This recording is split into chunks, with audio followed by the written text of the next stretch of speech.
Hello everyone, my name is Raymond and I've been coming to the Way for about 8 years. So when I was a little boy and I was 12 years old, I walked into a church service and for the very first time I experienced Jesus. And a week later I actually met the middle school pastor, Pastor Gabriel. And during that time he discipled me, he mentored me, he taught me, and a couple months later I was pursuing my purpose. I was speaking, I was discipling, I was helping people just like Pastor Gabe helped me. So as a teenager, I was serving a lot in the church, I was helping a lot of people, but the toughest transition of my life was from being a teenager to being a young adult. So I started believing a lie that I could live a life apart from God.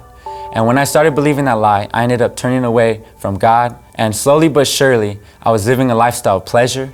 I was going to parties, I was smoking, I was drinking, I was in sexual immorality. Behind the scenes, I was dealing with depression, I was dealing with hurt, with pain, with shame, with regret. And there's one night, on New Year's Eve, I told God, God, there is no way I can go to this year not serving you.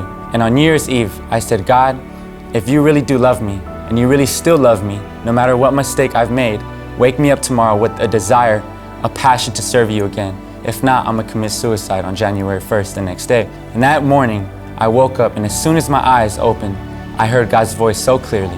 And he said, I miss you, son. It's time to come back home. When I heard that saying, I said, God, how do I come back home? And he gave me this song, and it's called Reckless Love. I felt God's love in the midst of my darkness. And in that moment, I repented and gave my life to Jesus again. But I didn't know what to do. I didn't know where to go. I didn't even know who to call. Even though I knew Pastor Gabe was there for me, I thought I blocked his number, but he still reached out to me that exact day. And it's crazy to think that God heard my prayer, heard my cry, and he spoke to Pastor Gabe that morning. And he told me, I have a perfect plan that God gave me for you. And that plan was to go to WAYfam and be in a discipleship training school for 3 months. So when I got to Texas, the discipleship training school, God had a lot to work on in my heart and in my life.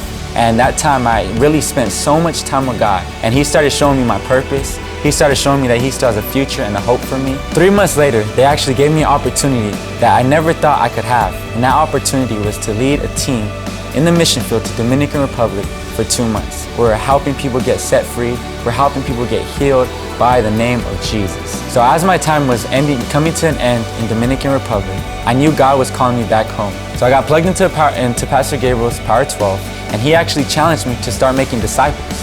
And I knew that call of me making disciples has been on my life for my whole life since I was 12 years old.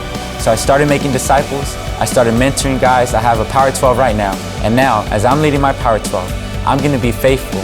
I'm gonna pour into my guys. I'm still gonna love them no matter what they've gone through. And if you could take anything away from my story, it's that God really loves us. No matter what we've done, no matter what mistakes, no matter how deep our sin is, he really, really has a purpose and a plan for your guys' life. Thank you guys, and God bless.